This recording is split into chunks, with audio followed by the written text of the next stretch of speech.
Hello guys. Sorry guys, बहुत बहुत gap हो गया, मैंने कोई वीडियो अपलोड नहीं किया है, ठीक है ना।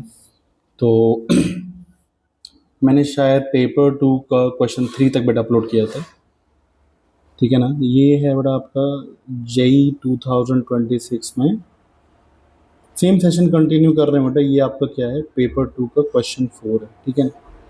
यहाँ बेटा क्या बोला है, particle of mass M and angular momentum L is moving in a circular orbit of radius R naught, ठीक है। यानी एक पार्टिकल जिसका मास कितना है बेटा, एम है, वो एक आर नोट रेडियस के ऑर्बिट में घूम रहा है और उस पर फोर्स, उसका एंगुलर मोमेंटम क्या है बेटा, एल। एंगुलर मोमेंटम एल है बेटा, एंगुलर मोमेंटम होता है एम वी आर। अब इन्होंने बोला है, देखो इन्होंने बोला है keeping its angular momentum unchange, यानी एंगुलर मोमेंटम कांस्टेंट है बेटा। यानी कि हम इस एल का बेटा हेल्प लेंगे, बहुत हेल्प लेंगे इक्वेशंस में। जब भी हम कोई कैलकुलेशन करते हैं बेटा, आप वो वेरिएबल्स यूज करें, आप उस तरह का एक्सप्रेशन यूज करें जिसमें कांस्टेंट टर्म ज्यादा यूज हो रहा हो, ठीक है ना। तो यहाँ पे उन्होंने बोला है under the influence of an attractive force, attractive force क्या बेटा, minus K by R square R cap. बेटा देखो इसका मतलब ये है minus K by R square R cap, यानी कि फोर्स का मैग्नीट्यूड है के बाय आर स्क्वायर, डायरेक्शन क्या है minus R cap. R cap होता है बेटा रेडियली आउटवर्ड, यानी कि ये डायरेक्शन होता है बेटा सर्कल में ये वाला। तो माइनस आर कैप की तरफ फोर्स लग रहा है, यानी कि सेंटर की तरफ फोर्स लग रहा है। यानी इनडायरेक्टली ये कहना चाह रहे हैं कि ये जो फोर्स है बेटा के बाय आर स्क्वायर, यही इनडायरेक्ट सेंटर की तरफ लग रहा है, यानी यही किसका काम कर रहा है, यही बेटा हमारा काम कर रहा है सेंट्रीपिटल फोर्स का। तो पहले बेटा आर नोट रेडियस में था वो, एक आर नोट से एक आर नोट कट जाएगा, तो यहाँ से के कितना आ जाएगा बेटा, M V square into R naught आ जाएगा। एक एक्सप्रेशन ये हो जाएगा हमारे पास। अब क्या किया बेटा, एक स्मॉल डिस्टेंस को डेल्टा आर डिस्प्लेस किया गया है, रेडियली डिस्प्लेस किया है, यानी कि पार्टिकल बेटा आर नोट रेडियस में घूम रहा था, उसको रेडियली हल्का सा बाहर धकेल दिया, कितना, डेल्टा आर। और delta R is very very less than R naught दिया बेटा। तो होगा क्या, जब ये बाहर चला जाता है बेटा तो इस पर नेट फोर्स अंदर की तरफ लगता है, नीचे आ जाता है। और जब यहाँ से भी मेन पोजीशन से आगे चला जाएगा तो अब फोर्स इस पर लगेगा पीछे की तरफ। तो ये ऑसिलेट करता है इस तरीके से, ऐसे। इसका टाइम पीरियड निकालना है। तो हम क्या करेंगे बेटा, जब ये ऊपर पहुंच जाएगा, देखना यहां पर,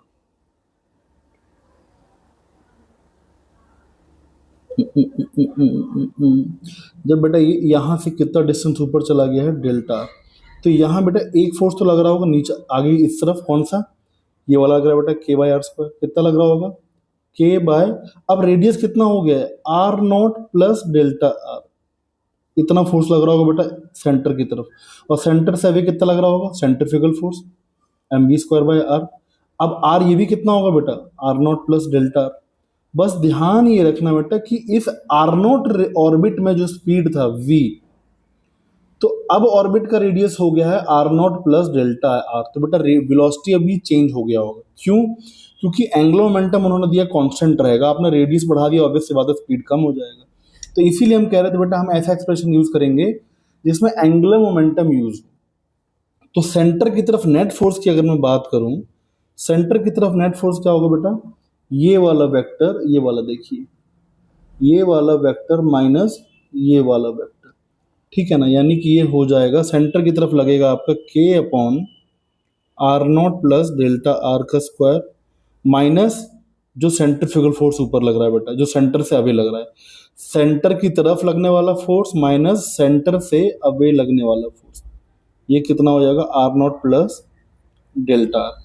अब यहाँ क्या करेंगे बेटा, यहाँ पर हमारे पास L इज इक्वल टू क्या है, एम वी आर, ठीक है, इसको हम यहाँ यूज करते हैं। L is equal to M V R है, दोनों तरफ स्क्वायर करेंगे, ये हो जाएगा L square is equal to M square V square R square. Square इसलिए किया है क्योंकि बेटा, क्योंकि यहाँ पे वी स्क्वायर का मेरे को वी स्क्वायर के बदले कुछ रखना है यहाँ पे।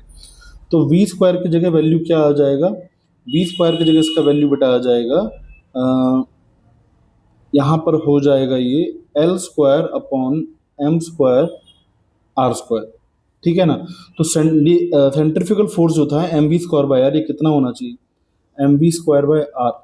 तो एम बाय आर और वी स्क्वायर का वैल्यू कितना हो जाएगा, L square upon M square R square, ये हो जाएगा बेटा L square upon M R cube. ये बेटा इसकी जगह सीधे हम लिख सकते हैं। तो ये जो मैंने mv²/r लिखा उसकी जगह मैं क्या लिख सकता हूँ, L² अपॉन mr3। ये हो जाएगा L² अपॉन m, r के कितना हो जाएगा बेटा अब r0 प्लस डेल्टा r का क्यूब। ठीक है, पहले बेटा क्या था फोर्स हमारा, इनिशियली बेटा ये वाला फोर्स था। तो mv²/r0 को भी हम क्या लिख सकते हैं, समझना बेटा मैंने किया क्या है, ये है सेंट्रीफ्यूगल फोर्स का एक्सप्रेशन। तो सेंट्रीफ्यूगल फोर्स को in terms of angular momentum ये लिख सकते हैं। तो ऐसे ही mv²/r0 को क्या लिख सकते हैं, L² upon m r0 cube. इसको लिख सकते हैं L² upon m r0 cube. ठीक है, अब देखो यहाँ क्या करेंगे बेटा, k अपॉन यहाँ r0² कॉमन ले लेंगे, यहाँ कितना बचेगा 1 plus delta r/r0 power 2 minus यहाँ बेटा क्या करेंगे, r0 कॉमन लेंगे, यहाँ पे r0 का क्यूब आएगा, यहाँ बचेगा 1 प्लस डेल्टा r/r0 पावर 3। तो delta r is very very less then r0। ठीक है, यानी कि delta r upon r0 is very very less then 1। तो यहाँ बायनोमियल लगा सकते हैं बेटा। तो बायनोमियल जब लगाएंगे k अपॉन r0², ये बेटा हो जाएगा 1 plus delta r/r0 power -2 minus L² upon mr0 cube. ये भी बेटा ऊपर जाके पावर कितना हो जाएगा -3। ठीक, अब इसमें क्या कर देंगे, 1 प्लस x पावर n को क्या लिख देते हैं, हम उसको लिख देते हैं बेटा, अरे कहाँ गया,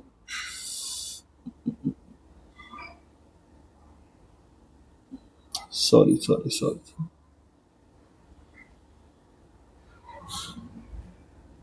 अरे कहाँ गया यार,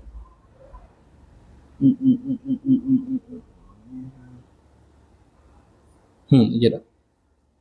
ठीक है, तो 1 प्लस एक्स पावर n को हम क्या लिख देते हैं, 1 प्लस एन एक्स। तो यहाँ बेटा याद करो, ये एक्सप्रेशन जो है, ये दोनों एक्सप्रेशन बेटा इनिशियली इक्वल था, ये एक्सप्रेशन और ये एक्सप्रेशन। तो यहाँ से देखिए, यहाँ पता चल जाएगा आपको, ये देखिए। तो k/r0² की जगह मैं क्या लिख दूंगा, L²/m r0 क्यूब। ये दोनों टर्म सेम हो जाएगा, तो कॉमन लेंगे, यहाँ कितना बचेगा 1 माइनस 2 डेल्टा r/r0 माइनस इधर कितना बचेगा 1 माइनस 3 डेल्टा r/r0। तो ये बेटा एफ नेट मेरा आ जाएगा L² अपॉन mr0 क्यूब। ये बेटा क्या चल रहा था, एफ नेट चल रहा था ना। ठीक है, 1 से 1 कट आएगा, ये माइनस माइनस हो जाएगा प्लस का 3 और इधर -2, तो बेटा ये बचेगा डेल्टा r/r0। तो बेटा एफ नेट जो मेरा हो गया, ये हो गया L² delta r upon mr0 power 4।